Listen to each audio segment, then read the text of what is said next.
Hierdie is Sê dit soos dit is.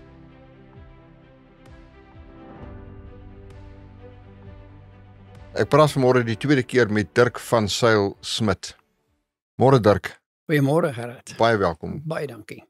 Dis die tweede keer wat ons praat. Ek het laas was vir my baie spesiale geleentheid om jou stryd as 'n jong persoon te hoor. Akademiese stryd. Maar dit gaan gepaard met 'n ander goed wat ander goed wat nie maklik is nie. Maar ek gaan net vir doeleindes vir ou wat nou vandag die eerste keer hierna kyk. En as so 'n persoon is, wil ek sê jy moet na die vorige podcast nommer 78 gaan luister. Maar kort samevatting, jy gaan skool toe, maar jy dryps op A, jy dryp standaard 3. Jy doen standaard 6 2 keer. Jy is in die hulpklas of aanpassingsklas waar jy onder andere mandjies vleg, want hulle sê hulle wil jou leer hoe dat jy daarom 'n sinvolle lewe kan lei. Hulle sê vir jou toe jy begin, vir jou en die ander kinders in daai klas, as jy werklik goed doen, dan kan jy dalk standaard 8 haal. Jy kom éventueel by matriek uit, maar nie met universiteitsvrystelling nie. Jy gaan doen 'n landboudiploma. Terwyl jy die landboudiploma doen, begin jy ook met boerdery eksperimenteer, maar jy wil baie graag universiteit toe gaan. Jy doen probeer weer matriek doen deur die pos. Dis in die term wat daar was. Ja. Jy probeer 'n tweede keer matriek doen en die vak wat jy die beste mee doen, kry jy 20%. Op 23, min of meer in daai koers, hoor jy toevallig in 'n restaurant iemand wat praat en jy vind daar uit dat wanneer jy 23 is, kan jy aansoek doen om universiteitsvrystelling te kry. Jy gaan doen dit, jy los alles en jy begin swat. Jy slaag in jou eerste jaar net 2 vakke. Maar die feit is, en in daai tydperk, jy was 27 jaar oud, toe ontdek jy's disleksies. Jy's uit jou vel uit bly, want nou weet jy wat is die probleem. Nou weet jy's nie dom nie. Inteendeel, jy vind uit jy's eintlik baie intelligent, maar niemand kon dit voor die tyd identifiseer waar is die ding waar jy mee sukkel nie. Wat is die ding wat jy mee sukkel nie? Dis 'n battle. Ek weet 'n deel van die een storie wat jy vertel is waar jy met iemand anders vir iemand anders sê, lees jy nou daai bladsy deur en dan sê jy wat jy daar uit geleer het. Jy lees dieselfde bladsy deur. Hy lees 2,5 minute deur die bladsy. Hy weet wat daar staan. Jy vat 22 minute om deur daai bladsy te lees en jy weet nie eintlik veel wat daar aangaan nie. Maar jy vind uit wat jou probleem is. Jy begin daaraan werk. Jy vind metodes uitgewerkte metodes om deur hierdie ding te werk. Jy maak jou studies klaar, jou BCom in ekonomiese wetenskappe. In daai tyd, so saam of daarna, doen jy ook 'n HOD, hoër onderwys diploma. Jy doen ook 'n BSc in landbou ekonomie en jy doen 'n MBA. Minus 1 vak. Jy het alles gedoen behalwe 1 vak. Nadat jy laaste vak nie deurkom het, toe sê jy vir jou prof, jy is nou klaar. Jy's nou klaar, geswat, maar wat 'n merkwaardige akademiese loopbaan. Met al jou terugslag. En daarna gaan jy aan en jy word 'n enorme suksesvolle sakeman. Nou vat ons vanmôre van daai oomblik af wat jy nou klaar geswat het. Hier begin ons nou. Maar terwyl jy swat, begin jy doen die hele tyd besigheid. Jy het 5 jaar jou hand in die boerdery geslaan. Dit het nou nie uitgewerk nie. Daar is 'n klompie humor daaraan verbonde. Jy begin ook meubels vervaardig, suksesvol. En jy begin 'n hoenderboerdery, baie suksesvol. En dit is waaroor ek 'n bietjie vanmôre wil gesels. Jy's relatief jonk. Jy het van jou huis getrek na 'n plaasie toe. 'n plot.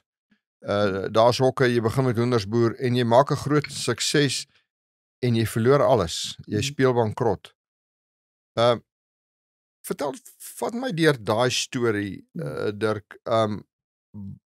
Wat het jy gedoen wat gelei het tot bankrotskap? Was daar 'n fout met die ekonomiese model van daai besigheid wat éventueel jou in die voet geskiet het?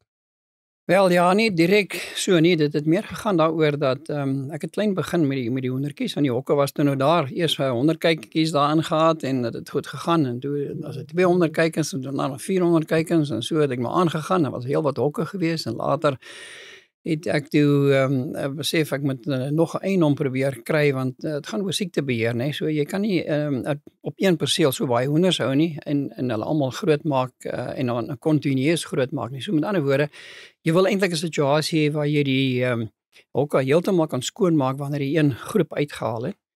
En dan moet jy eintlik 'n ander plek hê om die hoenders verder mee aan te gaan. Jy kan tog nie om 'n kontinueuse mark te hê, dan moet jy mos nou aanhoudend hoenders kan produseer. So jy kan nie net aanhou op een plek nie. So verskillende plekke te hê was nou die ideaal. En so gaandeweg omdat dit nou baie goed was en suksesvol bedryf kon wees vir al lewendige hoenders. Dis nou gewone braaikykens. Het ek toe nou dit reg gekry om een plot na die ander te koop. So ek het op die ou ene 4 plotte gehad en 'n 5de ene gehuur wat nou vir my die geleentheid gegee het om 12.500 kykens op 'n slag te kry.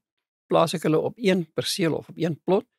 In die hokke wat ek nou ingerig het wat nou ook nou 'n lang storie was om dit nou daar opgebou te kry, maar in 'n geval en wanneer hulle dan nou almal markklaar is dan kan jy die hele plek steriliseer en skoonmaak en dan kan jy nou weer dan as die volgende groep nou weer reg want daai tyd het dit so 7 tot 8 weke geneem vir 'n daghoutkyker om 'n markklaar hoender te wees. Vandag is dit nou bietjie gouer as gevolg van genetiese verbetering en so aan.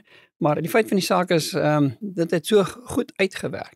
So dit het my nogal 'n vermoënde persoon gemaak in daai opsig. Hoeveel hoenders het jy toe op 'n stadium als op die persele gehad? Dit is omtrent so tussen 50 en 60.000 op die verskillende persele. Dis 'n klomp hoenders. Dis 'n klomp hoenders, ja. En hulle vreet dat klomp en ek wil jou sê, hoor.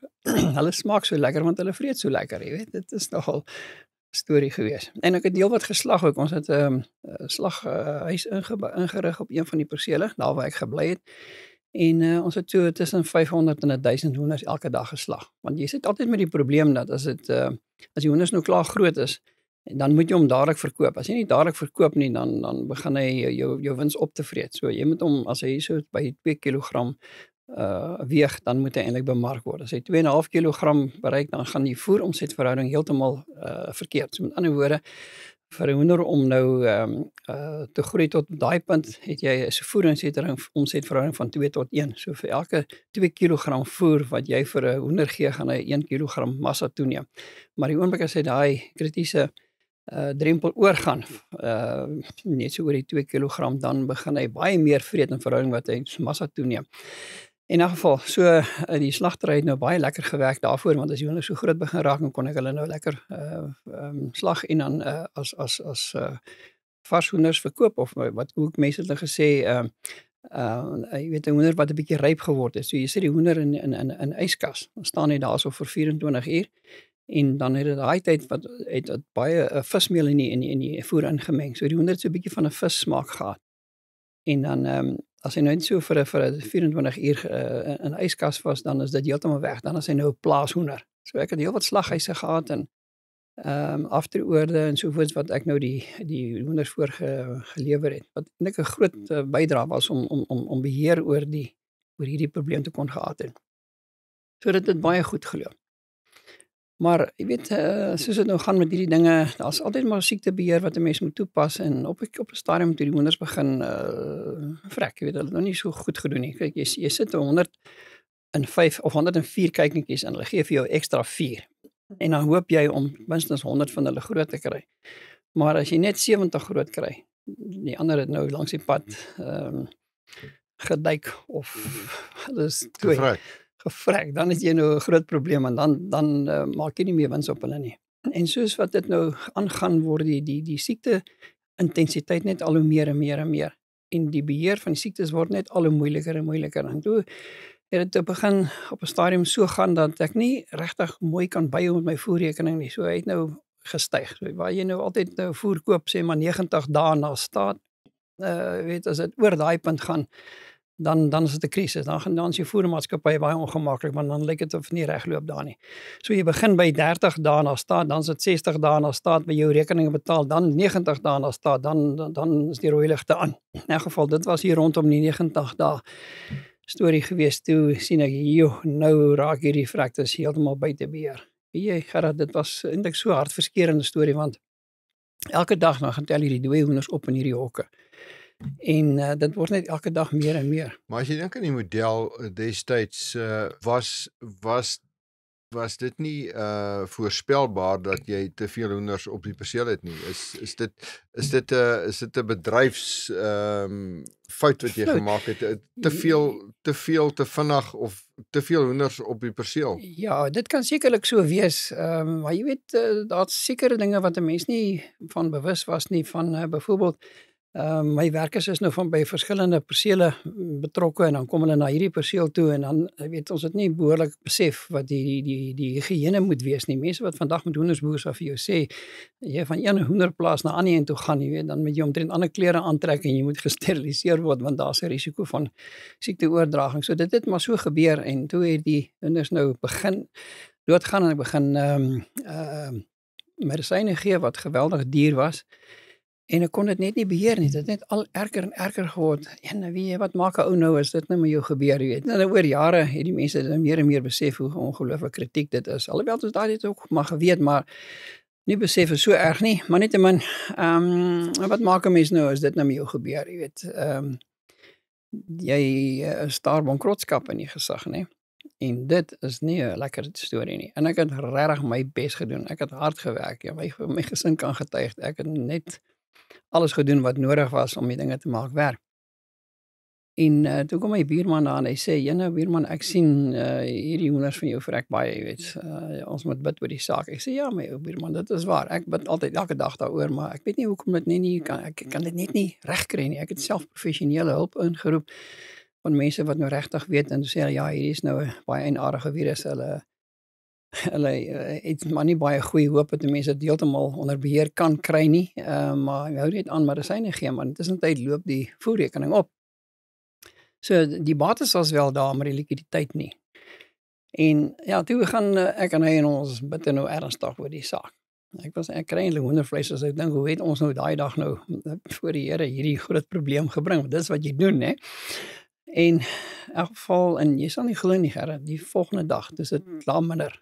Die dag daarna is dit nog minder, en dit word dramaties minder en minder en minder, en ek sien toe, joh, ek het weer 'n lewenslyn gekry, ek gaan nou regkom, ek gaan nou die mas opkom, hier so loop dinge nou reg, want die Here het my gebed verhoor, maar jong, en ek loof en prys hom daarvoor, want dit is mos wat jy nou doen, as jy nou sien, hier het nou 'n wonderwerk gebeur, maar so 10 dae of wat later, was ek by een van hierdie persele van my besig gewees, en hier kom 'n man aangestap, en hy sê, "Jy, Dirk van Sailsmith," ek sê, "Ja," hy vat so 'n papier en druk onder my neus, hy sê, "Sign daar, meneer," ek sê, "Wat's dit?" Hy sê, "Sign," ek sê, "Nee, wag, ek eers kyk," en hy kyk, toe sien ek, dit is 'n voorlopige likwidasiebevel van die hof.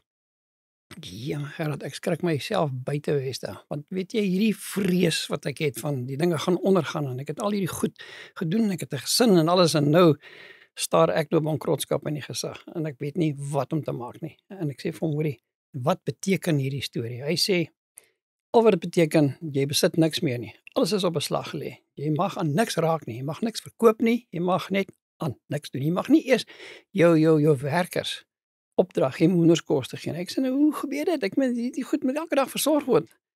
Ek sê, die kurator sê jou kontak, gaan huis toe, en dis wat jy moet doen. Sit net daar aan kant en kyk wat gebeur. Hy sê, die kurator sal na my toe kom op 'n stadium, en dan moet ek my met hom verder stoei, want dit is 'n proses wat in die gang is. Yes, Gerard, weet jy, maar ek trek daar weg die aand. Nou ry ek huis toe. Maar ek ry so stadig, want nou moet ek hierdie storie van my familie gaan vertel, jy weet, en ek kan mos nie dit nou sommer vir hulle gaan vertel nie, ek moet my storie agter mekaar kry, weet, hoe gaan ek so iets verduidelik, weet. Die skok is geweldig. Maar ek kom by die huis en ek verduidelik nou daar, weet jy, dit is nou wat gebeur, ek weet nie eintlik wat gaan presies gebeur nie, maar dit is nou wat hierdie papier sê, kom ons nou maar kyk wat gebeur. En die volgende oggend, voor 7, by al die takke, ek het nog 5 takke gehad, stop daar trokke met kratte en baie mense en hulle vang al die hoenders. Hulle maak skoon, hulle laai alles op. Ek gaan na die prokureur toe en ek sê vir hom hierso, wat is hier in die gang? Hy sê vir my, "Johan, daar's beslag gelê op jou goed, jy kan niks doen nie. Dis 'n voorlopige likwidasie bevel en jy kan niks doen nie." Toe verduidelik nou vir my, dit het ek eintlik al vanaf geweet. Daar's 'n krediteure vergadering van iemand wat nou klomp rekeninge en so het. Daai krediteure, hulle moet dan besluit. Hulle gaan geld verloor in hierdie proses as hulle nie optree nie. Met ander woorde, hulle moet nou besluit om hierdie bate te verkoop. So daar's 'n hele proses wat daar aan die gang is, maar waar jy te maak het met 'n baie bederfbare produk soos 'n hoender. Ek kan nou dink as ek nou nie hoenders kan kos gee die volgende dag nie, dan gaan hulle almal vrek. Ja. En dan verloor hierdie krediteur die geld en omdat hy nou die hoofkrediteur was, kon hy dan nou eintlik besluit wat met die goed moet gedoen word. Dan hy kry toe 'n aanbod van iemand om al die hoenders te koop, wat hy nou voor lê en so aan. Ek is die bank en is hy nog 'n paar ander kleiner ouens, maar hy was die groot krediteur. So hy het die vermoë om te sê wat hy wil aanvaar en wat nie. En hy aanvaar nou die aanbod en die persoon wat nou die aanbod aanvaar het, die kom laai al die hoenders. En dat ook die prys klaar beding gehad en so meer. So, die storie is nou dit. Alles is toe nou gelaai. En dat is weg. Dit is 'n kwessie van 4-5 ure en dis net stof en daar's niks oor nie. Al daai 3000 hoender wat se was seker 'n stuk of 60000 is daar nog net niks oor nie. En die gevoel wat 'n mens het en ek kan daarmee identifiseer omdat ek al gehoor het dat mense in sulke situasies beland het dat hulle skielik alles verloor. Maar daai gevoel van verlorenheid, van mislukking, van verslaanheid, jy kan nie dit vir iemand beskryf nie. Jy stap daar tussen daai hokke deur, hier waar dit so gewoel en gewerskaf het en so meer en is nou net niks nie. Dis doodstil. Daai stilte is dit wil jou eintlik versmoor, want jy weet nie wat om te doen nie. Sinloos, loop nie maar daar rond en kyk. En ja, die man kom toe nou daaraan. Dis daai selfde middag en hy sê hy het 'n paar vrae vir my vra en so voorts en hy het 'n boek daar en so eksamenblad soos daai wat daar by jou lê en hy begin opskryf. Hy sê meneer, okay, wat besit jy alles? Eiendomme, voertuie, meubels, toerusting, gereedskap, alles. Hy skryf alles op. En hy sê goed, hy sal my na so 'n week of wat sal hy nou of binne 'n paar dae althans sal hy terug wees en dan sal hy dit met my kom bespreek. En hy's daar weg. Nou loop ek maar net daar rond en ek kan niks doen nie. Jy weet, dit is as 'n mens so dinamies besig was elke dag en ewe skielik word alles gestop en sê okay, nou moet jy niks doen nie. Jy moet net sit, kyk. Dis 'n baie moeilike ding om te doen. En ek dink daar's baie mense daar buite wat hiermee kan identifiseer, want dit gebeur nie net met my nie, dit met baie mense gebeur. Ja, soos ek ook nou vir jou al gesê het, ek is maar 'n bietjie van 'n sensitiewe ou en vir my was dit nou nog 'n geweldige skok om te dink dat so iets nou met my moet gebeur, jy weet, en hoe gaan ek dit nou hanteer? Ek voel nou 'n groot mislukking. Die man kom terug en hy sê vir my, eers met weet jy, ek kyk nou na al jou goed hier so. Eintlik het jy genoeg bates gehad. Die probleem is nou net, jy het nie die kontant gehad nie, om te betaal nie. Jy kon nie jou rekening betyds betaal nie. En as gevolg daarvan, is jy nou regtig bankrot. Hy sê, jy was nie bankrot nie, maar nou is jy. As gevolg van die feit dat jy nie meer hoenders het nie. Om daai ding weer op te bou is totaal onmoontlik. In elk geval, en dis nou waar ek nou maar staan met die storie. En Wat gee jy toe per hoender? Ja, kyk, die daggoedkykens het omtrent so 11 sent gekos en 'n groot hoender was so net so oor die R2, sê so R2.30 omtrent, gemiddelde prys. En hy sê eers, hy kan eintlik nie my vertel wat nou eintlik aan die gang is nie, maar hy sê toe later dan vir my toe hy nou 'n bietjie meer sympatiek begin word het, vanweer die feit dat hy nou sien dat eintlik 'n bietjie onreg aan my gedoen is. Hy sê toe, weet jy, ja, is 'n bietjie onreg aan jou gedoen, maar ek mag nie goed vir jou sê nie, maar die aanbod wat aanvaar is was 19 sent per hoender. Wat nou eintlik ver onder die markprys was op daai stadium. Dis 'n 8ste, sy 9de ja, prys. Dit is reg en ek dink toe, ja, dit klink nie vir my reg nie. As 'n mens net gestop het en hierdie goed net uit die hand uit verkoop sou dit aansienlik beter gewees het, maar ja, hulle het seker maar hulle redes gehad hoekom hulle so opgetree het ek nou maar gedink en toe sê hy vir my maar hy sal van sy kant af vir my help om dit op die maklikste manier deur te kom. Want nou moet jy onthou, jy het geen inkomste nie.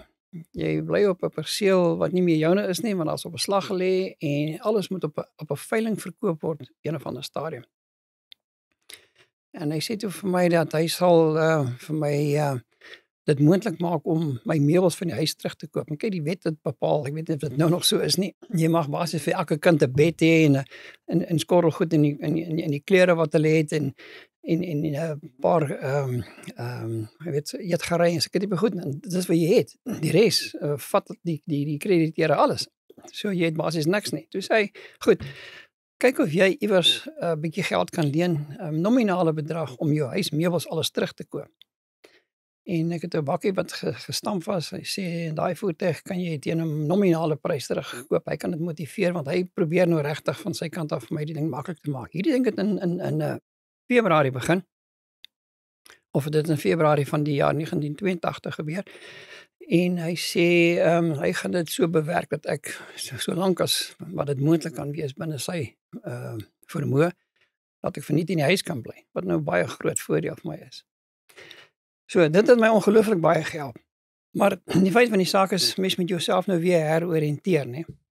As jy terugkyk, voor ons aanbeweeg, as jy terugkyk, wat is daar vir want ek vra die vraag, baie mense is al deur hierdie proses. Baie mense is deur dit, baie ouens was al amper daar, en baie ouens wat besigheid begin besef, ek het dit verkeerd aangepak, te vinnig, 'n klomp goed. Ja. As jy vir my sê, hier is 'n paar goed, as jy terugkyk na van uit hierdie hoek na daai jare toe, 'n paar goed wat jy sê, ek besef nou, dit was verkeerd. Nie detail nie. Wat het jy verkeerd gedoen? Wel, ek het nie verskriklik baie verkeerd gedoen nie. Dit is meer 'n samevloeiing van omstandighede dat die siekte daar onder die lot ingetrek het. Maar daar was 'n probleem, die siekte was, die higiëne was 'n probleem wat jy nie geweet het nie. Dit was 'n probleem, jy besef, dit is waar, dit is seker. Jy het miskien nie genoeg geweet van hoenderboerdery. Ja. Dit is nogal belangrik. Ou wat vandag sê ek gaan met hoenders boer sê ek ken 'n ou, as 'n ou dit nou vandag vir my sê, dan sê ek ken 'n ou met die druk van Saul Smit. Jy moet met hom gaan gesels. Hy sê jou vertel. Dit is nie jy het goed gedoen met daai 11 hoenders in daai hok agter in jou tuin, maar as jy nou na 'n ander liga toe beweeg, moet jy dit anders doen. Ja, dis baie moeilik, jy weet, ek dink 'n mens kan baie opswat daaroor, maar ja, ek dink dit was seker een van die dinge gewees wat 'n rol gespeel het, is die feit dat ek nie besef het hoe ongelooflik 'n kritieke moment dit is nie, jy weet, om die hoenders so higiënies te hanteer, nee, dit kan so maklik gebeur. Voëls kan ook self die siektes gebring het, maar nietemin.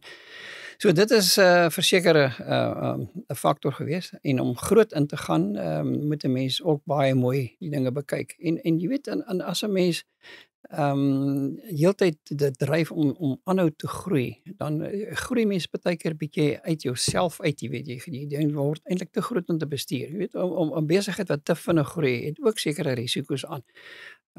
Soos iemand eendag gesê het, jy weet, 'n Jood het my eendag gesê, hy sê, you know, the problem with many people is they bite and they see that's good and they bite more and they bite more. They say, but they don't chew. You have to bite and then you chew a little bit and then you bite more.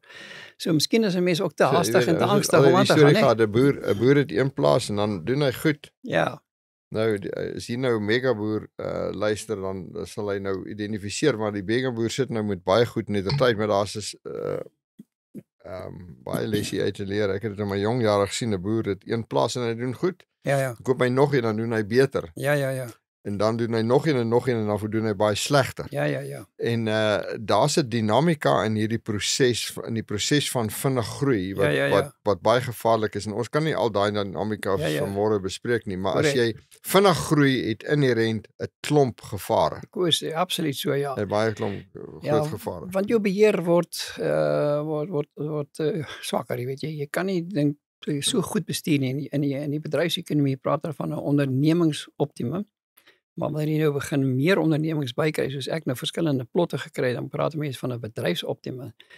Ekskuus, eers bedryfsoptimum en dan jou ondernemingsoptimum wanneer jy nou oor 'n hele groot aantal besighede, soos ek nou verskillende besighede, mense kan ek aparte besighede beskou, dan word dit al hoe moeiliker. Jy kry optimum punt. As jy nog groter gaan, dan moet jy hulp inroep, wat ek nou nie gedoen het nie. So ek het alles self gedoen.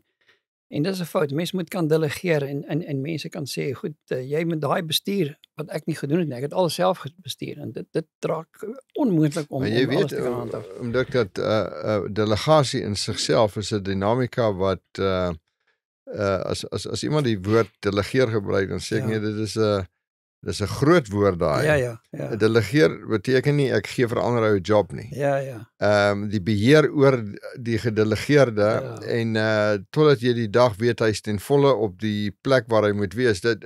Delegasie is 'n enorme ingewikkelde ding. Ek weet van boere wat hulle seuns begin boer en dan delegeer die boer en dan 10 jaar later of koop die boer uit. Ja. Sê ek nou, wat het jy gedoen? Sê ek net vir my seun gegee. Ja. Dus my seun wou boer. Ja. Nou, jy weet, as jou seun wil boer, dan maak hy so baie stywe dinkie om sy nek vas. Ja. Vir 'n lang tyd, hy moet skaars asemhaal, so naby aan jou moet hy loop. Ja, dis reg. So, delegasie is die ding as jou besigheid groei, jy kry minder tyd vir golf speel, hoe groter jou besigheid word. Ja, so. Ja. Delegasie is kompleks. Baie meer kompleks as mens dink, weet jy, dit gaan ook daarmee, jy moet sekere gesag daarmee saam kan delegeer, né? Want hy moet ook sekere besluite kan neem. Nou tipies wat met 'n plaasboer gebeur, hy delegeer nou sekere dinge aan sy seun, maar hy gee hom nie die mag om besluite te neem nie. Dan hoor hy wil nog steeds self alles beheer in terme van gesag, maar die seun kry dit nie. So met ander woorde, hy kan nie besluite vir homself neem nie, want sy pa moet dit goedkeur en dit werk ook nie so nie. Wel, dit is deel van die dinamika. Dit is deel van die dinamika. Dit help ook nie, jy delegeer 'n ou en hy neem verkeerde besluite. Jy kan sekere besluite neem en foute maak. Ja. Daar's sekere besluit wat jy nie 2 keer kan fout maak nie. Daar's sekere besluite jy het net een kans, nee. So dis die dinamika van delegasie. Ja. Rondom die finansiering van daai besigheid was daar ook hakplekke. Ja, kyk, mense uit die aard van die saak finansier jy al hierdie goed, né? En dit is 'n ander groot probleem, dat as 'n mens foute maak rondom dit, byvoorbeeld om korttermyn kapitaal te gebruik om langtermyn projekte mee aan te pak. Dit is 'n wesenlike fout wat mense maak. En dit wat ek tipies gedoen het. Ek het byvoorbeeld met my bankoortrekking, dit was eintlik jou bedryfskapitaal wat jy moet gebruik om sulke situasies hierdie te kon oorkom, gebruik om 'n eiendom te koop. Wat heeltemal verkeerd is. En toe dinge begin verkeerd loop, het ek nie kontant nie, want ek het hierdie nuwe eiendom gekoop. Geld is daarin. En as jy nie vir jouself daai ruimte gee, beweegruimte nie, dan gaan dit definitief jou knie halter, en dis presies wat gebeur. 'n Ding soos hierdie wat die bates wel daar is, maar die kontant is nie daar. Jy kan heeltemal insolvent wees. Solank jy jou rekening betaal, gaan niemand daaroor bekommer wees nie. Want jy betaal mos jou rekening, so wat is die probleem? Maar jy kan ook baie bates hê en nie in staat is om die dag tot dag uitgawes, sê nou maar soos die paaiemente op jou eiendom byvoorbeeld, te betaal nie, dan is jy in die krisis. So mense moet daai ding baie mooi verstaan. As jy nie daai ruimte het nie, wanneer alles goed loop, dan in die geld loop, dan kan jy dit doen, maar as daar een ding skeef loop en jy daai ding nie mooi beplan nie, en dan slaan ouens op jou toe en dan raak jou skuldeiser senuweeagtig en as hulle senuweeagtig raak, dan is die probleem. Omdat ek wil net kortliks praat, nou is jy bankrot. Nou gaan jy en jou familie deur 'n swart tyd. Ja, daar is nou 'n ander storie, want weet jy wat nou gebeur het daar? Die kurator sê toe vir my dat eintlik is hierdie ding wat gebeur het, daar's 'n bietjie onreg aan jou gedoen, want hierdie aanbod wat gegee is of toegestaan is van die betrokke besigheidseienaar, die voermaatskappy, was sy seun. En dit beteken dat dit lyk toe asof hulle 'n bietjie gekonkel het. En die kurator sê vir my, ja, dit is so. Hulle kon baie beter gedoen het, maar omdat hulle dit nou kon dryf op hierdie krediteursvergadering om te sê daar's 'n dringendheid in hierdie ding, was daar nie tyd om ander aanbiedinge te gekry het nie. En daar was niemand op daai vergadering wat vir hulle gesê het, "Hey boys, nee, stadig, dis die probleem. Dit is Ja. dit gaan oor persoonlike dinamika wat daar Correct. ouens is wat besef julle doen nie wat julle doen is nie reg nie. Ja. En daar's niemand wat sy mond oopmaak en sê sy hand opsteek en sê nee, is verkeerd. Dis reg. Kom ons gaan aan. Kom ons kry 'n beter antwoord in my geval. Dit het nou so gebeur. En weet jy wat baie eienaardig is nou maar tipies mens. Jy voel nou so teneergedruk en nou begin jy dink maar dit sou nie gebeur het as hier nie 'n bietjie onreg aan my gedoen was nie. En wat 'n mens nou tipies doen, jy begin daai persoon te victimiseer as die persoon wat dit veroorsaak het vir jou. So nou breek baie snaakse dinge in 'n mens in. En dit is as gevolg van hierdie emosionele toestand wat jy nou is. Dis eintlik skok wat jy nou sukkel om te verwerk. Begin jy die persoon te verkwalik. Jy begin hom haat eintlik in die proses, want ek kyk dan na die leeuhokke en ek kyk na my kinders en almal nou sukkel as gevolg van hierdie storie. En ek nou hiermee handel en ek kan nie, dan daai haat net eenvoudig al hoe erger en erger begin word, dat ek nader nie kan slaap nie. Gerard, dit was 'n snaakse storie. Ek kan nou nooit meer slaap nie, want alles wat nou tot stilstand gekom het ek nou net op hierdie persoon se skouer gelaai en gesê, daai ou, hy is die ou wat al die dinge veroorsaak het.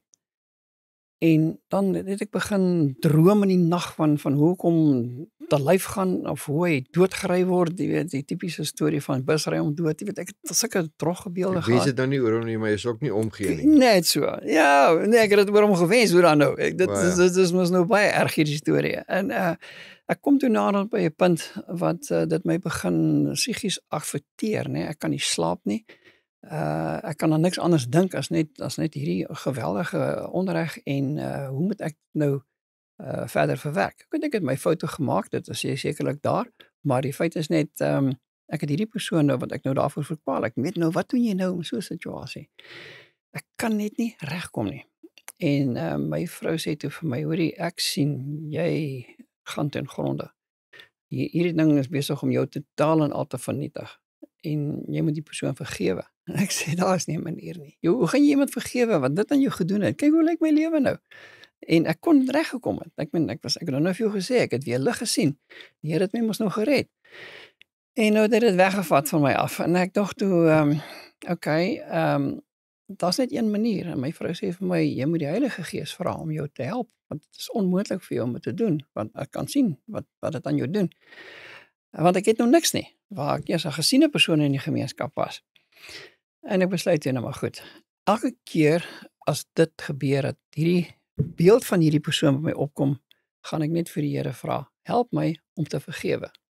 Aan die kant wil ek eintlik nie wil ek dit amper nie sê nie, want jy kry mos half lekker om so kwaad te wees vir iemand in haat. En toe sien ek maar, dan gaan dit 'n bietjie weg. En net nou is dit weer terug, dan kyk net hierdie leeuhokke, dan begin ek weer myself opwerk. Ek haat hierdie man, dan sê ek net, Here, asseblief help my net om hierdie man te vergewe. En so het ek geleidelik dit begin regkry. In hierdie tye wat ek nou hierdie opwelling van woede en haat het, word net al hoe langer uitgestrek. En na omtrent so 2 weke, toe is dit heeltemal anders in my gemoed. Want elke keer as ek die Here gevra het ek rustig geraak, né? So met ander woorde, ek vra asseblief help my om te vergewe en dan voel ek sommer nou, ja, nou is ek rustig. En dan totdat dit nou weer gebeur. Na daai 2 weke, toe soek ek hierdie persoon. Toe wil ek hom so graag weer in die oë kyk. Net om vir hom te sê, ek het jou vergewe. Weet jy, ek het 'n ding agtergekom. Ek het eintlik 'n bordjie, toe ek dit sien, het ek dit daar opgehang op 'n plekkie. Ek het so 'n plekkie daar in die berg daarbo, wat sê, om iemand te vergewe, is dieselfde as om 'n gevangene vry te laat. Dink 'n bietjie, om iemand te vergewe, is dieselfde as om 'n gevangene vry te laat. Net om agter te kom, jy self die gevangene is, wat nou vrygelaat word. So dit het my geweldig baie beteken en ek het baie sin daarin gekry om vorentoe te kon gaan en ek kon dit vir baie mense agterna ook sê. Maar jy moet deur hierdie pad geloop en hierdie pyn ervaar om regtig betekenis daaraan te gee. Toe dink ek, okay, nou gaan ek vir die dominee vra, wat nou? Want nou, moet jy onthou, moet ek iewers weer in die gang kom. Ek het nie 'n werk nie, ek het nie 'n inkomste nie. Ek sit nou op hierdie plot. En dan gaan doen ek aansoek vir 'n werk, maar en ek sê daai onderhoudvoerder my so kyk en dan sê hy nee, maar hierdie ou is nie lus vir werk nie. Hierdie ou, sy kop is nie op die regte plek nie. Dis nie eintlik 'n werknemer tipe nie. Ek is nie verseker nie. Ja, seker so na jou gekyk net so. Ek was die baas en nou moet ek vir jou, jy's nou die baas. Ek sê jou ook nie in die sin. Ja, self wat gemaak as jy so. Maar in elk geval ek besluit nou maar ek dink ek moet maar die dominee gaan sien 'n bietjie om hoor wat hy dink hoe hierdie storie nou moet werk vorentoe aan of ek nou Jy's 'n serial entrepreneur. Nou wil jy vir iemand gaan werk. Ja, inderdaad. Dit werk nie so nie. Hy was slim genoeg om dit raak te sien. Net so. In elk geval ek kom by die dominee, ek vertel hom die storie. En hy vat die Bybel en lees my daai Romeine en hy sê man iets goeds gaan hier uitkom, weet, hy probeer my rustig kry en hy vertel vir my want dit gaan nie oor hierdie lewe nie en sovoorts en maar wie Gerrit, toe ek daar wegstap, nog ek myself, weet, hy sê vir my iets goeds gaan hier uitkom. Nou wat 'n nonsens is dit? Oor wat dan hierdie emosionele toestand is, moet jy nie dit voorsê nie. Want ek kan dit nie insien nie. Dit maak net geen sin nie. En toe ek wegstap, ek wonder waar het hierdie dominee van, want ek is op sy kerkraad alles, ek is so goeie ou. Hoe kan hy Hy is nog steeds op die kerkraad, hy was eers ryk op die kerkraad, nou is jy bankrot. Nou is ek bank op die kerkraad, inderdaad, dieselfde kerkraad. En ek dink vir myself, maar dit kan net nie wees nie, hy moes sy kwalifikasie iewers gekil het, want ek meen, hy moes nie so iets vir iemand in die toestand nie. Ja, en dit is toch interessant, dat het my amper 'n leeftyd gevat om agter te kom, dat daar wel iets goeds hier uitgekom het. Dit was regtig nodig om hierdie pad te geloop het. Dirk, kan jy terugkyk en sê dit, daar het inderdaad iets goeds hier uitgekom. Wat is daai goed? Wel, goed, ek moet net eers dit sê, dat ek het toe besef, dat ek kan nie nou direk aangaan om weer 'n lewe bymekaar te maak. En mense het 'n tipe van 'n heroriënteringstyd nodig. Hoe moet jy jouself weer bymekaar maak? En ek kon dit nie doen nie, so ek nooit gesê het, ek kan nie gaan werk nie, ek is net nie reg nie. Toe leen my ma van my geld, toe gaan skryf ek in vir BSc landbouekonomie vir 'n hele jaar voltyds. En daai tyd het ek by mekaar gekom weer. Het ek weer begin besef dat daar is weer lewe, daar is weer hoop. Ek kan weer aangaan.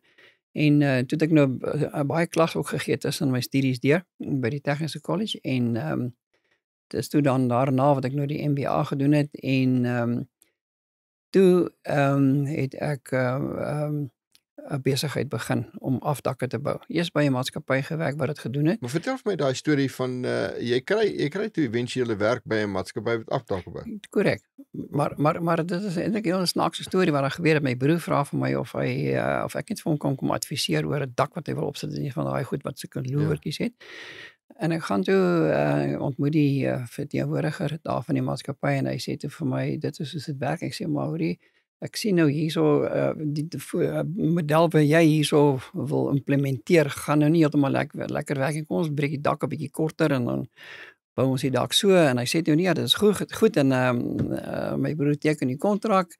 En toe sê hy, maar daar is nou ongelukkig nou so 6 weke wagtyd voordat jy nou kan jou dak kry. En ek sê toe, maar bring die dak, ek sal homself opsit. Hy sê, nee, dit is nie so eenvoudig nie. Ek sê, bring hom net. Ek sal die risiko neem en hulle bring die dak en ek sit hom op. Toe ek hom klaar opsit, toe sê, hoorie, dit lyk goed. Ons het so 'n lang waglys van mense wat met dakke kry, wat hulle klaar verkoop het. Kan ek nie nog 'n paar ander dakke vir hulle ook gaan opsit nie, wat ek toe nou doen, en toe begin dit nou lekker werk, jy weet, en toe gaan dit nou nogal heel goed met hierdie storie, en ek het nou weer 'n bietjie toe word jy daai maatskappy se beste dakopsitter. Ja, kom ons sê maar so, ja. By verre. Ja, ek glo so. En toe maak dit vir jou moeilikheid, want nou is jy die beste dakopsitter. Dis reg. En hulle hou nie van ouens wat vanaf dak opsit. So, en toe begin daar spanning ontstaan. Hulle wil hê die produktiwiteit moet toeneem, maar hulle wil dit nie moet so toeneem. Ja. Dit skep vir hulle ander moeilikheid. Korrek. Ek bemark die dakke en ek ontwerp hulle en ek installeer hulle. Ja, en toe begin die dinge nou 'n bietjie suur word daar so tussen ons. Ek kon dit nou nie meer uit want die foute wat hulle gemaak het op die dakke wat ek nou self ontwerp het, jy weet, ek gee 'n taakkaart in so met hy lyk en dan kom die goed hier terug en dan is die goed nie reg nie en dan het ek nou al klaar by die kliënt en dit werk nou nie so goed nie. En besluit jy toe jy gaan dit maar op jou Ja, eie doen. toe besef ek gaan nie kan aanhou met die ding nie. Dit gaan nie vir my werk nie. En ek vra toe vir 'n vriend, hy het 'n bietjie van 'n werksplek of ek nie masjien kan maak of so om hierdie goed self te maak nie en hy sê toe ja, hy kan my bietjie help en so meer. En dit was nie lank nie toe kom ek agter maar weet jy, interessant mense wat 'n disleksie het. Die Here kompenseer meer as wat jy verwag om ander vaardighede en insigte vir jou te gee. Toe kom ek agter maar ek kan hierdie goed self ontwerp. En ek het die masjiene self gebou en self ontwerp wat die loewertjies maak en die fascias maak en die geete En jy maak bou en so. die masjien van die begin af Van die begin self. af, ja. Masjiene wat aanhouers invoer, bou jy toe sommer self. So, ek koop vir my so 'n klein draaibankie, staaldraaibankie, nog nooit in my hele lewe met 'n draaibank gewerk nie. En ek het maar net by die ou dae wat by wie ek hom gekoop het gevra hoe werk die ding en hy wys my so werk met die buiteltjies en so aan. Want jy begin nou die goed bou, maar eintlik sukkel jy met Engels lees en skryf. Ja. Jy het 'n BCom ekonomiese wetenskap, jy het 'n HOD in onderwys, Ja. jy het 'n BSc landbou, 'n graad en 'n MBA Ja. en nou begin jy met daai masjien werk. Ja. Wat jy nog nooit meer gewerk het. Dis reg. En ek sien toe maar jene, ek het besondere vaardigheid hierso. En ek is toe skoon beïndruk met myself. Nou kom jy eintlik uit vir wie jy is. Net so. En ja, ek moes hierdie paadjie loop om daar te kon gekom het, né? So dit was nou 'n bietjie grondpad en 'n bietjie Ja, maar nou kom jy uit waar jy is. Ja. Waar jy werklik jy word. Net so. En die ding begin toe nou goed werk en begin 'n groot sukses daarvan te maak. En ek kan jou eintlik 'n grappie vertel van 'n ding wat gebeur het. Ek weet nie of ek dit op die Ja, vertel maar. Okay. As dit baie lelik is, dan haal ons dit af. Okay, goed. Die eerste dak is by 'n vriendin van ons gewees. So dit was nou nie 'n probleem nie, maar nou die tweede dak moet ek nou geld kry om my werkers te betaal. En dit was nou vir my 'n vreeslike krisis want ek het nou die materiaal gekoop en ek moet hierdie dak opsit. En dis toe nou 'n ou jong nooi. Ek sal maar sê Mrs Thompson. En nou Mrs Thompson, sy is verskriklik aggressief as ek sê Miss Thompson. En ek het die dak nou geteken gekry by haar en so sy gaan die dak nou vir my laat opsit en so voort. Maar sy praat net Engels. En ek sê vir haar okay, this is now the contract and I will come and erect the awning kom ons sê oor 2 weke of 3 weke, 2 weke sê nou maar. Kan nie presies onthou nie. Sy sê, okay, will you come to erect the awning that day? I say, yes, sir. And that's just Mrs. Thompson. Sy sê, listen, just want to tell you, I'm not Mrs. Thompson, I'm Miss Thompson. Please get that right. Ek sê, okay, nee, dit is goed. En nou is ek baie senuweeagtig. en ek moet daar toe nou bel om vir haar te sê, ek is nog nie reg nie, en ek wil wel wat toe 'n paar dae aanskuiwe. En ek bel, ek sê, good morning, Mrs. Thompson says, listen, I told you I'm Miss Thompson. Please get that right. Ek sê, okay, I'm sorry. I just want to ask you back. And I just postpone it till Monday next week. She said, okay, that's right. Will you come and erect the awning Monday? Ek sê, yes, sure. Maar nou is hierdie masjien nog nie heeltemal reg nie. Die plate krul so. Ek kry dit nie reg dat die ding behoorlik moet werk nie. En ek werk daai hele naweek omtrent dag en nag om die ding reg te kry. Want as ek nie daai dak opgesit kry nie, en ek kry die geld daarvan nie, dan het ek 'n helse moeilikheid. In elk geval, maandag het gekom en ding is nie reg nie. En ek doen net niks nie, want ek probeer die ding reg kry. Hier so by 10:00 se kant bel sy. Boetie, maar toe sy kwaad. Ek maak toe eers weer hierdie vervlakste fout van Mrs. Thompson. In elk geval, en sy sê, you told me you can do you erect the awning today. I took leave from school to be here and you're not here.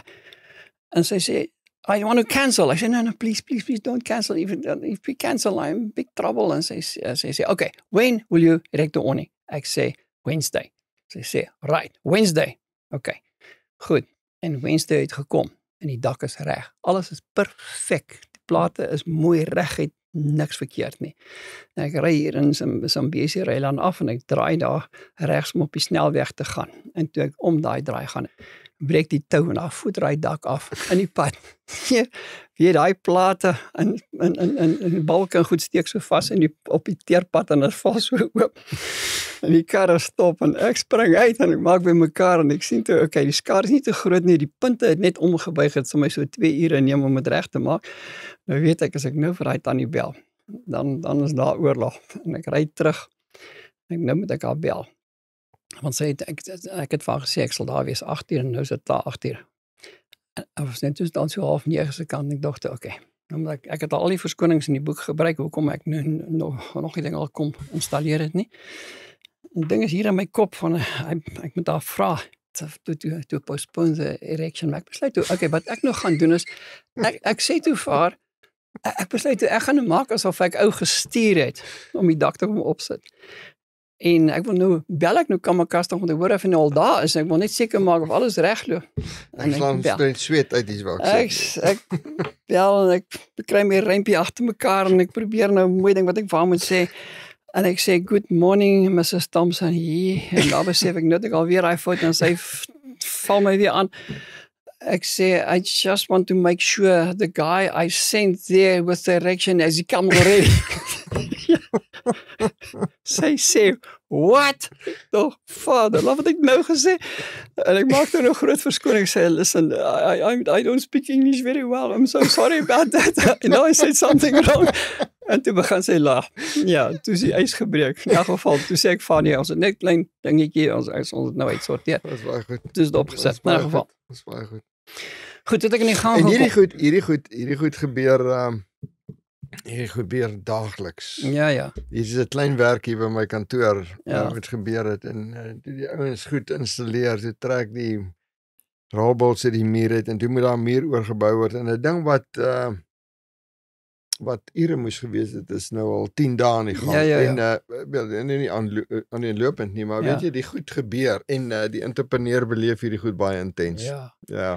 Nee, inderdaad so, maar toe hierdie besigheid nou geweldig gegroei, hier so in 1993 se koers, toe besef ek, hier is 'n geweldige potensiaal, en ek besluit toe, ek wil Amerika toe gaan kyk of daar nie moontlikheid is om dit daar te bemark nie.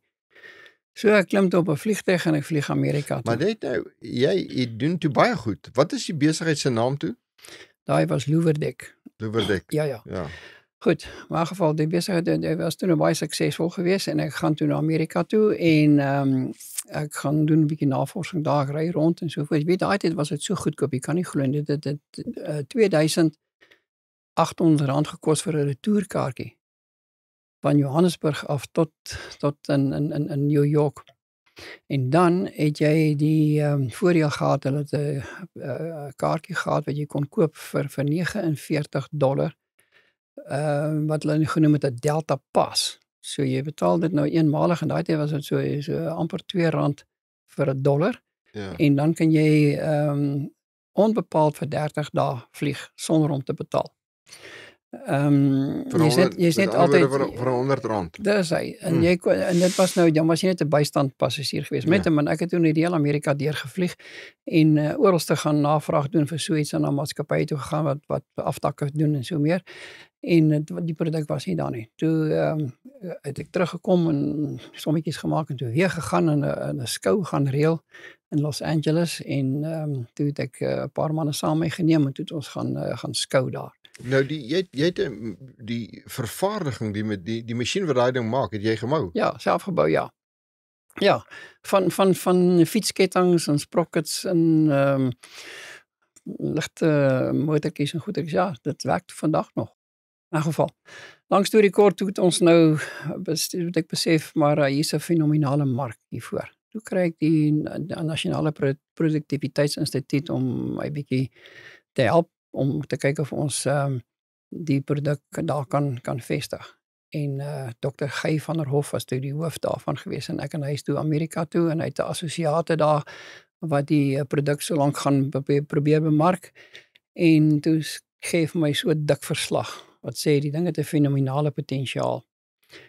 Maar die probleem is op daai moment was my netto kapitalisasiewaarde R88.000. So ek het definitief nie genoeg geld om so 'n ding te dryf nie. En ek het my sommetjies gemaak, ek moes nou die MBA agtergrond, dat ek sien toe dit gaan my ongeveer 1,5 miljoen rand kos. Dat is hier so in die 90er jare. En ek besef toe maar, ek gaan dit nie kan maak nie, dit is onmoontlik. Maar ek sien toe hierdie store besigheid, hierdie storage daarso, hierdie mini store. Want ek het van so 'n plek gebruik gemaak om my produkte te stoor terwyl ek die skou gehou het. In elk geval, en toe besluit ek, okay, dis 'n ding wat ek in Suid-Afrika moet kom doen. Ek gaan hierdie store begin. Doen eers behoorlike marknavorsing, want dit is 'n totale onbekende ding. Hier is nog niemand wat dit gedoen het nie, behalwe een ou wat daar in Johannesburg 'n klein opset gehad het. En ek kry toe nou 'n markingsnavorsingsmaatskappy om vir my te help om te kyk wat is die potensiaal daarvan. En toe begin ek. Jy is eintlik die vader van die storage idee Ja, in Suid-Afrika, ja, dis reg. Wel, Reg geval. eenvoudig en dit loop absoluut saam met jou storie idee en jy Ja. dit jy die en ek meen dit het geweldig suksesvol geword. Ja. Ek wil net hê jy moet vir my die reg aan die begin toe jy nou die storage ding begin. Het jy hier iewers in die noorde van Pretoria 'n klein fasiliteit, jou eerste store gehad? Ja. Ek was as ek reg kan onthou daar was 1 of 2 store. Reg aan die begin. Ja, Daai ja, ou ja. wat daar ingestorm het. Vertel ons net Okay. die storie, ja. Ja, dit was nou eintlik 'n hele lang storie hoe ek daarby uitgekom het om eiendom te koop om hierdie store op te bou, want dan het ek niks kapitaal nie en die banke wil nie vir my geld leen nie, maar ek sal daai storie later vertel. Dit was nog 'n lekker interessante storie ook, maar nietemin ek kry dit toe reg om 'n eiendom te koop wat ek nog steeds vandag het op Lavenderweg, dis net so 4 km van Zambesi af. Noord en ek begin die store bou. En ek het nog nie eintlik regtig baie geld nie en ek besef nou okay, ek moet dit adverteer en ek maak so 'n A4 blaadjie sommer op 'n gewone drukker met prentjies of van voorraad en van voertuie en sovoorts wat jy kan stoor, jy weet, want dit is totaal 'n onbekende ding en ek sit 'n man op die hoek van die straat af daarso by Zambesi om dit vir die mense te gee en te sê as jy iets het om te stoor, jy kan. En hoeveel store het jy toe? So 2. Jy 2 store, jy adverteer met jy 2 store. Net so, ja, en ek het die 2 store toe nou daar, nou wag ek dat iemand nou moet kom om te kom koop, maar wie Gerard, ek sit daarso, besig met die bouery en hier kom 'n ou aangejaag met so 'n ou BMW, maar weet jy, daai ou kom daar ingejaag, hy trap rem die ding, ou BMW spys omdreend in die rond en hy spring uit, maar so ou kar en hy spring uit en hy skree vir my, waar is die store? Ek sê, dis hierso, hy sê, waar is die store vir my? Ek sê, ja, ek het een vir jou. Hy sê, wat er een? Ek sê, jy kan daai een kry. Hy sê, hou hom vir my, ek is nou hier asseblief, hou net vas, ek is nou hierso. Dan die trap daai BMW, sien ek klip in grondspad. En toe is hy by my vir my jaag. Ek sê vir hom, hey, wat gaan met jou? Kom jaag jy so? Hy sê, die Balie. ding is Balie met 'n F gespel, is op pad na my huis toe. Hou hom net, ek is nou hier met my goed. Dis my eerste ervaring van 'n kliënt wat daar instorm om die goed daar te stoor, in elk geval. Hoe het jy hierdie eiendom bekom? Dis jou eerste. Dit is Ja. hierdie eiendom, dit launch tot 'n mate. Ek meen jy het nou Ja. al hierdie werk gedoen Ja. met die dakke. Jy begin dit ding vestig, jy het masjiene gebou. Ja. Maar nou het jy 'n eiendom en jy doen hier 'n ding ver bokant jou Ja. vuurmaakplek. Goed, ek het 'n klein eiendom gehad wat ek toe die afdakke vervaardig het en ek wil dit uitbrei na iets groter en toe gaan ek na die Staatsraad toe en ek sê, hoorie, kan ek hierso regte kry om 'n groter fabriek op te sit? Sê hulle nee, jy kan dit nie doen nie, dis landelike bewoning, dis hier in Mpumalanga se omgewing. Gaan hierso op Lavenderweg uit. Daai deel wil hulle graag ontwikkel en ek vra 'n eienaarsagent om vir my 'n plek te gaan kry. Maar toe ek nou klaar hierdie store idee ook in my agterkom. En die agent kom en hy sê, ek het 'n plek vir jou om te gaan kyk. En ons gaan soontoe met ons indraai daar. Nou, ek het nou gesê, ek het op daai stadium met R88,000 se netto kapitalisasiewaarde gehad. So ek alles sou verkoop wat ek het en ek sou my meals en elke ding en ek sou my skuld betaal, dan bly net dit oor. Dis te min, jy kan nie so iets doen nie. En in 'n geval, ek kom toe nou daar ingery en ek sien hierdie mooi gebou, so dubbelverdieping kantoorblok en ons lekker groot werkswinkels. Ek sê vir die agent, maar draai om, ons kan nie hier koop nie, dit gaan nie werk nie. Hy sê, maar kyk maar net, jy weet, jy is maar hier. En ek stap deur en ek dink, ja, hierdie is nou presies ideaal wat ek wil hê.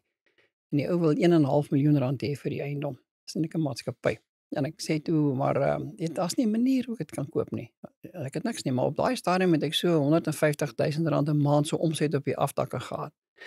En ek het alles kontant betaal. So ek koop staal nou, dan maak ek 'n aftak en die ou betaal my en dan koop ek weer staal vir die volgende en so gaan ek aan, maar dis my omset is omtrent so 150,000 'n maand. En ek besef toe maar ek kan hierdie oue aanbod maak, 'n belaglike aanbod. En ek sê vir die agent gaan sê vir hulle, ek koop hierdie eiendom, maar ek gaan niks betaal nou nie. Ek sal elke maand R150,000 gee vir 3 maande. Want as ek nou Januarie se staal aankoop en ek sit dit om in dakke, dan het ek 150,000 plus gemaak daaruit en dan betaal ek nie my staal nie. Ek het 'n rekening nou. Februarie koop ek nog staal en bou nog dakke, dan het ek nog 150,000 plus en ek betaal dan eers die rekening. Die algemene terme is 30 dae na start. Dit is hoe besigheid werk.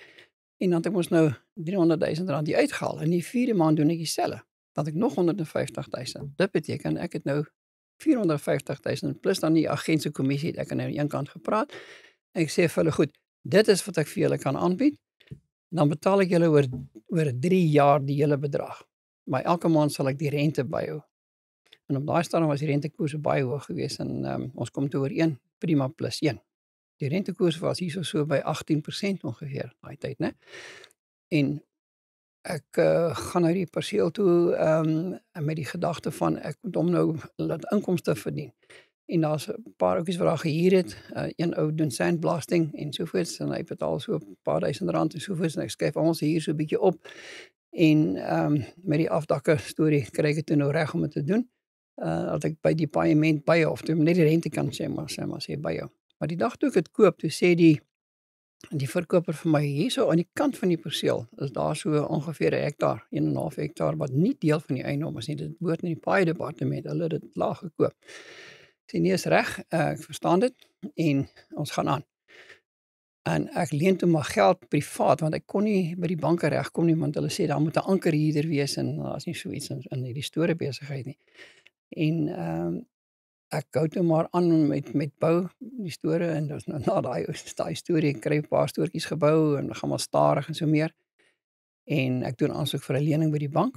Banke wil niks weet nie. Sê daai eiendom is dit nie werd nie. Daar's nie genoeg inkomste nie.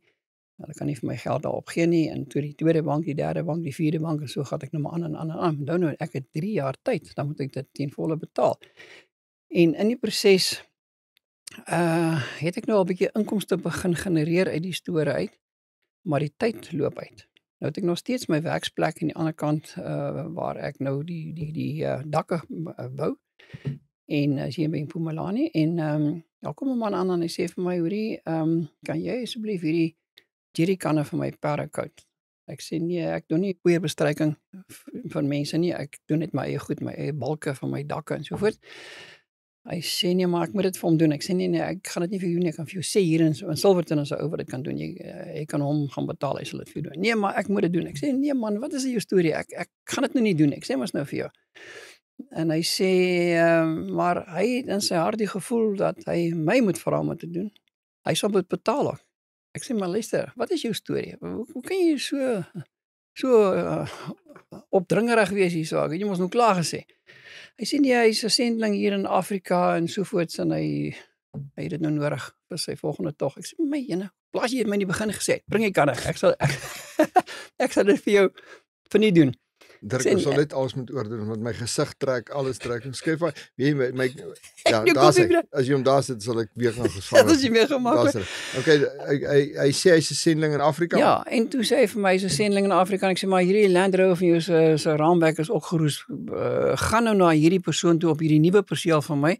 Waar ek nou die store begin bou, hy moet dit vir jou sandblast en sê vir hom ek sê hy moet dit vir jou verniet doen. Dan bring jy dit en dan doen ek dit alles vir jou en hy doen dit so. En toe alles klaar sê maar ek wil jou betaal meneer, maar ek sê nee, ek het jou gesê ek doen dit vir jou verniet. Ek is so bly om jou saak te ondersteun. Hy sê maar goed, kan hy dan vir my bid vir iets? Ek sê nee man, dit gaan goed met my, alles is alright. Hy sê maar ek is seker ek het iets wat ek vir jou voor moet bid. Ek tog, okay. Daar's nog net 3 maande oor. Dan as hierdie 3 jaar verby, dan moet ek hierdie hele 1,2 miljoen rand wat nog uitstaan as op die perseel betaal. En ek het dit nie. Die banke wil nie vir my geld leen nie. Maar ek het nog een aansoek by die laaste bank in Suid-Afrika. En ek sê vir hom, hoorie, eintlik jy's reg. Ek is eintlik in 'n krisis. As ek nie hierdie lening kry nie, dan gaan ek alles verloor. Die 450 wat jy betaal het is dan ook daarmee. dis nou alles klaar dan ook daarmee heen. Jy sê dan maar reg. En die goed wat gebou is op die Presies. En ek is nou in 'n groot krisis en ek sê vir hom, ja, weet jy, jy's reg. Jy moet vir my bid dat hierdie lening slaag, want ek is regtig in 'n groot krisis. Hy sê nee, is reg, ek sal doen. En hy's al weg. En omtrent so 2-3 dae daarna kom hier 'n ou aan op die plot, hierdie plot ek nou gekoop het. En hy sê, is jy die eienaar? Ek sê nee, eintlik wel soort van heeltemal nie, ek is nog in die proses om dit te koop. Hy sê maar hy is hier om die stukkie wat ek gedink het nou verkoop is, wat nie meer deel is van die eiendom nie. Hy sê daai is nog nie uitbetaal nie. Die paai departement, hulle wil nou daaroor onderhandel. Ek tog, jy sê dit klink nou snaaks. Ek sê wag net so 'n oomblik en ek bel die verkoper, so 'n maatskappy en ek sê vir die man daar, hoorie, meneer Jonker, ek sê hoorie so, dit is nou wat hier gebeur. Jy het gesê die grond is nie deel van die hoofeiendom nie. Wat nou? Hy sê, wel as jy dit kan verkoop en jy betaal net die 1.2 miljoen rand wanneer jy dit moet betaal wat nou oor omtrent 'n paar weke is of so, dan is dit reg. En ek sê toe vir hom, ja, is reg. Maak jou berekening en sovoorts en hy betaal toe 880.000 rand uit daarvoor. Maar die man wat daar aankom, kom toe nou weer aan die sendeling en hy sê vir my toe hy so aankom daar die dag, hy sê ek weet die Here het jou daai lening gegee. Ek sê nee, dis nie die lening wat so gekry het nie. Ek het die geld gekry op so 'n manier. Ek vertel hom die hele storie en die bank het toe gesê vir daai klein bedrag sal hulle dit my maklik mee kan help. So, dit is hoe dit nou gebeur het dat ek die eiendom kon koop. Ja, wel en van daar af het dit eintlik Ja, net dis reg. Maar ek bou toe nou maar die store en gaan nou aan en ja. Wel, jy doen dit nog en jy doen dit baie Correct. pragtig groot sukses daarvan gemaak. Dirk, as 'n jong man nou hier so sit en hy sê vir jou, oom Dirk, sê vir my 'n paar goed oor besigheid. Gee vir my 'n paar pointers in besigheid. Wat sê jy vir 'n ou sê? Ek wil nou 'n ding aanpak. Wat gaan jy vir hom sê? Wel, ek dink 'n ou sal eers vir jouself moet die vraag afvra, wat wil jy bereik in die lewe? Is jy 'n persoon wat tevrede is met 'n klein besigheid, wil jy 'n groot besigheid hê? En dan moet jy begin om eers die produkte soek wat jy wil doen, want dit is nie net sommer net maklik om aan die gang toe kom nie. Jy moet daarom eers 'n bietjie selfondersoek doen om te sien wat se tipe van goed hou jy van. En as jy dit eers vasgestel het, dan kan jy begin kyk wat is die moontlikheid daarvan. So mens begin tipies om te sê, wat is daar wat ek kan produseer teen watse prys dat mense bereid sou wees om dit te betaal en ek kan 'n wins maak daarop. As ek net eers dit kan vasstel. En dis daar 'n behoefte daarvoor. Dit help En dan nie moet jy die behoefte begin in die wees, mark dis gaan reg. met iets wat daar Korrek. oormaat is. Korrek. En wat is die grootte van hierdie behoefte? As jy dit eers gedoen het, dan sou ek sê moet 'n mens kyk na 'n bietjie marknavorsing om seker te maak dat dit wel die geval is. As jy dit nou vasgestel het, dan stel jy vir jou 'n sakeplan op. Dis geweldig belangrik. Wat het jy alles nodig om 'n besigheid suksesvol te bedryf? Wat is die gevare? En wat is die kapitaal wat jy gaan nodig het? Wat se tipe kapitaal gaan jy nodig hê? Waar gaan jy die besigheid vestig? Die kompetisie wat reeds bestaan, wie is hulle en wat gaan hulle maak as jy die mark begin toetree? So jy moet dan begin vir jouself 'n pad oop beplan wat jy gaan doen. So dit gaan hierso oor langtermynbeplanning. So nou jy net eers by daai punt gekom het en sê, okay, dit is vir my haalbaar, dit is vir my moontlik. Dan gaan jy vir jouself 'n 10 jaar plan opstel. So, waar wil ek wees met my besigheid oor 10 jaar van nou af? So jy nou vir jouself kan sê, dis wat ek nou gedoen het met die aftakke besigheid, oor 10 jaar wil ek daai tipe van 'n omset hê. Dan sê, as ek daaroor 5 jaar wil wees, waar gaan ek oor 4 jaar moet wees? Oor 3 jaar, 2 jaar, tot waar ek nou is. En jy skryf dit neer, dit is die belangrike ding. Skryf neer, hierdie jaar gaan ek soveel uitbrei in terme van oppervlakte, van masjinerie, van personeel ensovoorts. En as jy dit dan neergeskryf het, dan kan jy sien hoe hierdie paadjie vir jou mooi uitgestippel is. So en ek het 'n eindpunt waarna toe ek werk. Ek begin hier en ek gaan soontoe. En dit gaan vir jou dan baie sekuriteit gee. En jy sal nie glo hoe akkuraat jy dit kan doen nie. Deur al die omstandighede in aanmerking te neem. Nou, so jy kan jou pad mooi uitkap vir jouself. En na 5 jaar sal jy daar Maar wees. tog is al hierdie goed aan enorme veranderlinge onderworpe deeltyd. Ek meen ons leef in 'n veranderende wêreld.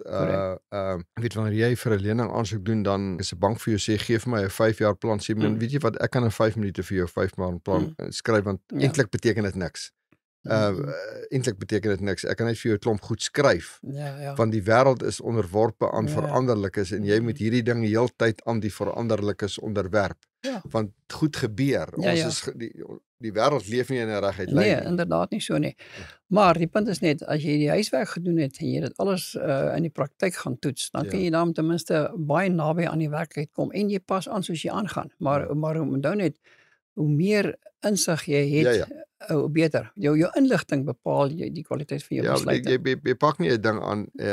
Dit is terug te kom na die hoenderboerdery. Is jy het nie alles geweet van hoenders toe jy begin het met 'n hoenderboerdery nie. En dit het tot 'n mate bygedra tot die ondergang van die boerdery, die siektes ensovoorts. Dirk, ek gaan die laaste ding, jy het 'n boek geskryf, opgeklim en weer gery. Na aanleiding van die spreekwoord afgeval, seer gekry, opgeklim en weer gery. Maar jy is disleksies, nog steeds. Ja.